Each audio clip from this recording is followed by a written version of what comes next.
বলছে পশুপতি বসুমতি হেরি কল্যাণ সরমাতা নব কল্যাণ সর্বদাতা গরিয়সী ওং শান্তি নমস্তিতে নম শীষ পর্যন্ত এই ভারতবর্ষের মাটিতে সরজমিনে কত রকমের আইন করলো। সত্যি করে বলুন, এই দেশের মাটিতে চালু হয়েছিল এনআরসি, হবো করছিল, হচ্ছিল কিনা? মানুষ শান্তিতে কেউ ঘুমায়নি। কেন? নেড়ে ভারত থেকে দেব তেড়ে, কোনো যুক্তি আসে না। আচ্ছা সত্যি করে বলুন, ভারতবর্ষের প্রধানমন্ত্রী ছিল ইন্দিরা গান্ধী, ছিল না? ইন্দিরা গান্ধী মরে গেল, কি দিয়ে পড়াবে? কোন কাঠ দিয়ে? বাবলা গাছ, শাল গাছ নয়, সুন্দরী কাঠ নয়, কি দিয়ে পোটাবে? চন্দন কাঠ দিয়ে। ইন্দিরা গান্ধী চন্দন কাঠকে পোড়াবার পর তার ছাই, তার রাখ, তার ভস্য করে ছাইটা হেলিকপ্টার করে তুললো, হেলিকপ্টার করে নিয়ে আকাশে উড়িয়ে দিল। ওই ছাই যদি পদ্মাতে পড়ে তো ভাসতে ভাসতে বাংলাদেশে যাবে। ওই ছাই যদি উড়ে পাকিস্তানে যায় তাহলে পাকিস্তানি, ছাই যদি চলে যায় শ্রীলঙ্কা তবে তুমি শ্রীলঙ্কাবাসী। কিন্তু আমার কোন মুসলমান মরে গেলে দাফন করা হয় হিন্দুস্তানের মাটিতে। বঙ্গ বিখ্যাত আলেম কুলের শিরোমণি হক সাহেব রহমাতুল্লাহ আলাইহ আরাম করছেন মোগরাহাটের সরজমিনে। নারায়ে তাকবীর। বঙ্গ বিখ্যাত আলেম আল্লামা রুহুল আমিন সাহেব বসিরহাটের আমিনাবাগে। বঙ্গ বিখ্যাত পীর আবু বকর সিদ্দিক রহমাতুল্লাহ আলাইহ ফুরফুরা শরীফের মাটিতে। বঙ্গ বিখ্যাত একজন হাজী আব্দুল কাদের রানাঘাটা, দর্শন পণ্ডিতে একজন বক্তা বঙ্গ বিখ্যাত, যার নাম ছিল হাজী আব্দুল কাহার, যার বক্তব্যের মধ্যে ছিল লজিক। এখন তো তেরে মেরে দণ্ড করে দিব ঠন্ড। প্রশ্ন করছেন উনি অরিজিনাল আর ডুপ্লিকেট। সুবহানাল্লাহ। 3 ঘন্টা শুধু ওয়াজ করলো অরিজিনাল আর ডুপ্লিকেট। বলছে আকাশের চাঁদটা কি? বললো অরিজিনাল। একটা আয়না নিয়ে আসা হলো, আয়নায় যখন দেখানো হলো, ছেলে মাকে বলছে মা আকাশের চাঁদ আর চাঁদের এই আয়নার ভিতরের চাঁদ কি? তো বলছে মা ওইটা হলো অরিজিনাল, এটা হলো ডুপ্লিকেট। উনি আগেই বলতেন আগে ছুঁই না আগে কথা, সুবহানাল্লাহ, আগে মরগ না আগে মুরগি। এইভাবে শুধু অরিজিনাল আর নকল। ভাইরা আমার, বন্ধুরা আমার, সে কথা যাক। তাহলে চিন্তা করে দেখেন, আমাদেরকে বলছে হিন্দুস্তান করব। কি করব? যেমন পাকিস্তান হয়েছে হিন্দুস্তান করব, কিন্তু বেদ বলছে পশুপতি বসুমতি হেরি কল্যাণ সরমাতা নব কল্যাণ সর্বদাতা গরিয়সী ওং শান্তি নমস্তিতে নম শীষ পর্যতি কবর শতাতীত সর্বনাথে বয়। ভারত যদি হিন্দুস্তান করো শুধু, তার ভারতের বাড়িতে একটা নবীর কবর আছে। কি আছে? কি আছে? নবীর কবর আছে। ওই নবীটার নাম হলো নবী শীষ। এই ভারতের মাটিতে বাংলাদেশে গেছি, একজন গান গাইছে, কেউ ফেরে না খালি হাতে খাজা তোমার দরবারে। একখানে তো দাঁত ধরিয়ে দেবো। খাজার দরবারে, ওইটা উল্টে বল, কেউ ফেরে না খালি হাতে আল্লাহ তোমার দরবারে। এই ভারতবর্ষের মাটিতে দুটো দল আছে, একটা বলে খাজা বাবা পার করেন না, আরেকটা দল আছে বলে ভোলে বাবা পার করেন না। বলে না? বলে কিনা? তুমি সত্যি করে বলো, গুজরাটের মাটিতে 17টা সাহাবীর কবর আছে। সাহাবী বড় না পীর বড়? কথাই বলে।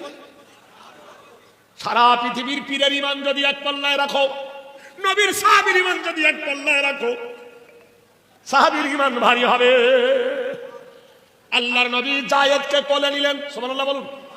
জায়েদ বাপের হাত কামড়ে এসে নবীর কাছে এলেন, নবী ওই কৃতদাস বাচ্চাটাকে কোলে নিলেন। কালো কুচকুচে ভুমুর কালো কৃতদাসকে কোলে নিয়ে নবী গলায় জড়ালেন। জায়েদের বাপ আশ্চর্য হয়ে গেল, ভালোবাসা কাকে বলে। হযরতে হারেসা বলেন, ইয়া রাসূলুল্লাহ, আমি জীবনে কোনোদিন তোমার থেকে আমার জায়েদকে আলাদা করব না। যেমনি এই কথা বলল, নবী জায়েদকে গলা জড়িয়ে ধরে কাবার সামনে গিয়ে বলল, কাবাবাসী যারা বাইতুল্লাহ তপ করতে এসেছো শুনে নাও, এই জায়েদ আমার কৃতদাস নয়, গোলাম নয়।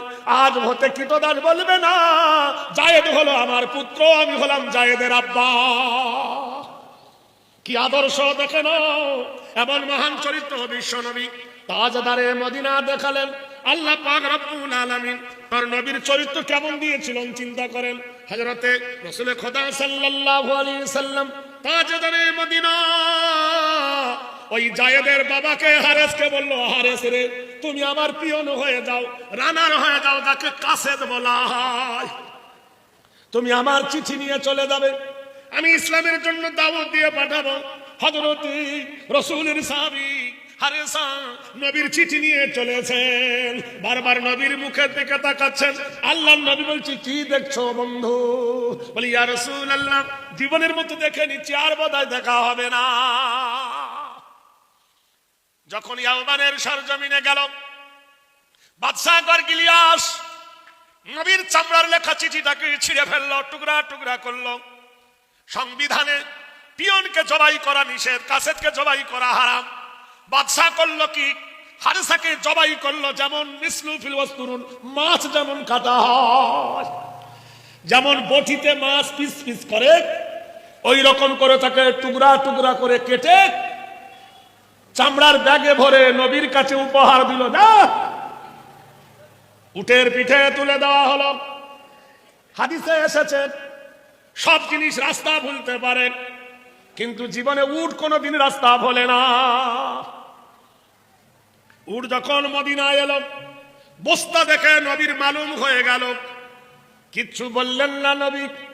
জুম্মার নামাজ পড়তে যখন সাহাবীরা আসলেন, আল্লাহর নবী মসজিদে ঢুকলেন। তিতি নমস্তিতে নমস্তাতা গরিয়সী উচ্চারাধনা করলেন বয় ওং শান্তি সর্বভূতে মোহাম্মদে নমঃ। বলে, মোহাম্মদকে যদি চিনতে চাও, মোহাম্মদকে যদি জানতে চাও, মোহাম্মদকে যদি বুঝতে চাও, তাহলে মসজিদের কিনারায় যাও। দেখবে মসজিদের কিনারে একটা মিনার আছে, মিনারের প্রথমে যিনি দাঁড়ায় উচ্চ স্বরে বলে, আশহাদু আন্না মুহাম্মাদার রাসূলুল্লাহ। মিনারের প্রথমে হলো মুয়াজ্জিনের প্রথমে হলো মসজিদের প্রথমে হলো মোহাম্মদের প্রথমে হলো যারা নামাজ পড়তে আসে তারা হলো মুসল্লি, মুসল্লির প্রথমে যে জায়গা দাঁড়িয়ে নামাজ পড়ায় জায়গাটার নাম হলো মেহরাব, মেহরাবের প্রথমে যিনি নামাজ পড়ান তিনি মৌলভী, মৌলানা, মুন্সি, মুফতি, তারও প্রথমে যেখানে দাঁড়িয়ে লেকচার দেয় যে জায়গাটার নাম হলো মেম্বার, মেম্বারের প্রথমে মোহাম্মদের প্রথমে চরিতার্থ আদর্শ নাম হেরি নাম নারায়ে তাকবীর। আমাদের দেশে একটা ব্যারাম এনেছিল, নাম ছিল কি? করুণা। বুঝলেন?